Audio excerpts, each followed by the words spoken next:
to you to know that someone cares with no exception to the rule. These times are not changing.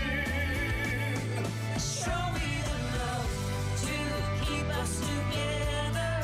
Open up your heart, don't turn me away, and comfort me through this stormy weather, hand in hand,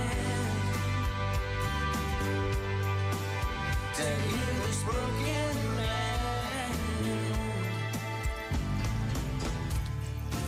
That is a new version of the Adventures hit single Broken Land. It's been recorded by a collection the right world, a group of incredibly talented, well-known local musicians, including some of the original members of the Adventurers. And it is a tribute, of course, to our frontline health workers, but it's also being used as a fundraiser for research at Queen's University and Ulster University into the long-term impact of contracting the COVID-19 virus. And I'm joined now by three people centrally involved in that project. Professor Judy Bradley from the Centre for Experimental Medicine at Queen's, Jenny Hamilton, Clinical Manager with Anaesthetics, Theatres and ICU in the South Eastern Trust, and Cormac O'Kane, producer and on piano on that track. Welcome to all of you.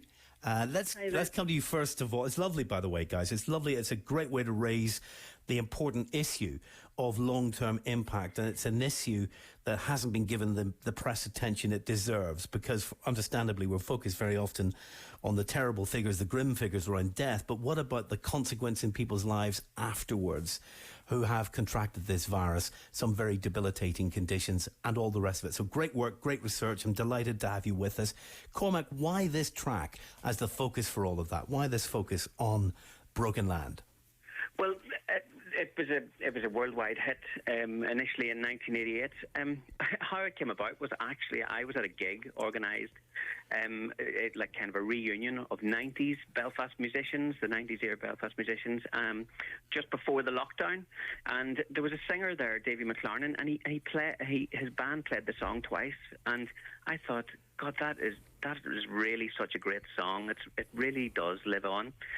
So I contacted, that put it into my mind, and I contacted Pat Gribben, who's one of our great songwriters here. He's the songwriter from The Adventures, and asked him would he rewrite the lyrics. Pat is so easy to work with, and he said yes straight away. And we wanted a song that was about here and made by people from here. That was essentially the reasoning behind it. And let me talk about the video as well, Jenny, because this is lovely. The way you have matched the singers and performers in this track, throughout this track, with images of healthcare workers and them almost individually being thanked by various performers. How'd you pull that off? Well, I have to be honest and say that was Cormac that did that. He was very much the producer of that.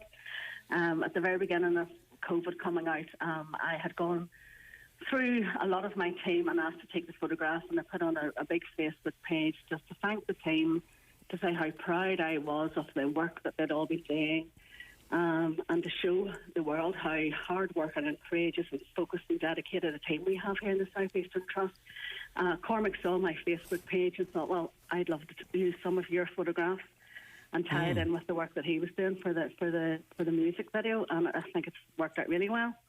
I think it's worked out brilliantly, because sometimes we talk about health and social care workers in that very generic way, Jenny. It's great to see individual people and to see the spread of different kinds of people and age groups and gender and all the rest of it, and to humanise those numbers. That's right. And I mean, we have people from all countries around the world working here in the South Eastern Trust, from all age groups, with all various backgrounds. Everybody working so hard to pull together to do their best for all our patients, but especially at this time, I suppose, with our COVID patients as well. Everybody's working way outside their comfort zone. We're working in areas that we don't normally work in, and we're doing the absolute best that we can right now, and we really appreciate this work that Cormac and his team have done to do the video, but we also appreciate the support that the public have given us, and I mean, that's amazing. Every Thursday night in the clap, we love it. We think it's great. We'll tweet out the video, shall we, on our BBC Talkback feed so that you can see it if you're listening along to the programme, want to see what the video looks like, and maybe even chip in a little bit to help with this research work. It's very important research work. Let me come to that right now, actually, with Judy Bradley from Queen's. Hi, Judy. How are you doing? Hello. How are you? As I said earlier, Judy, I mean, the long-term impact of COVID has been kind of marginalised in the press coverage for good reasons, I guess. But walk us through some of that. What do we know so far about the likely long-term impacts of contracting COVID-19? Yeah, what we know is that people after critical illness have lots of problems. They can find it hard to walk, to do exercise. They can get tired very easily, have poor mental health well-being, and tend to feel quite down and anxious. And for some people, this can last a long time if they don't get help. And as clinicians, we already deliver rehabilitation to patients after critical illness, but we have to find a new way to do this now, and we have to find a way to do it remotely in patients' own homes because of COVID-19. And this research is really needed to find the best way to do this. So I'm collaborating with other colleagues in Queen's, such as Danny McCauley, Bronwyn Conley, as well as our Ulster colleagues, Brenda O'Neill. And we've put together an expert team in critical care, recovery and rehabilitation. And what we hope to do is use the funding raised from this brilliant music to help set up and deliver a rehabilitation trial to patients in Northern Ireland. How much funding are you going to need for all of that, Judy? Well, we're aiming through this fundraising activity to raise up to £50,000 to help us set up this trial. We also have applied for some UK funding to set up this trial and run it throughout the UK, and hopefully collaboratively those two funding aspects will give us enough money to deliver this important trial very efficiently and quickly in this post-COVID area that we're in. And Cormac, this is the real success of something like this project, and you're at the centre of it creatively, obviously.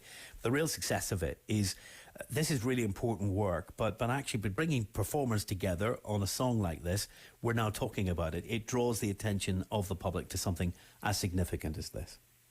Yes, well, and the folks at Queen's and you, Jay, said it isn't just about the funding. They're really, really happy that we've helped to raise the awareness as well. And so we're really pleased about that, as well as saying thanks. But to date, we've actually raised, it's over £19,000 now. So we're hoping that we're going a significant way towards helping contribute to getting this project off the ground. And if you want to see it, you can just search Facebook, Broken Land NHS, and there's a little donation link if you want to help us get the rest of the way to kickstarting this really important research. So it's Facebook, Broken Land. We should be able to do that by Sunday, shouldn't we? We should be able to raise that by Sunday. Just chip in a couple of quid, for goodness sake. What about the other artists you've brought on board, Cormac? Who else is in there? So, there are 27 artists, and there are a mixture of famous people. So there's like Brian Kennedy and Duke Special and Peter Corey and all of those. But everybody was picked because they're working musicians here. So it's really, that was the rationale. We didn't want a load of just, famous names. It's really a tribute from the working musical community here. So there are great choir leaders like Una McCann, solo artist Peter McVeigh, the fabulous Nicky Scott, who is the bass player's bass player. He's worked with everybody around the world, and he's such a star. But everybody was picked because they're working members of the musical community, and they're incredibly talented, great players and great singers. They certainly are. The rationale. Keep us together.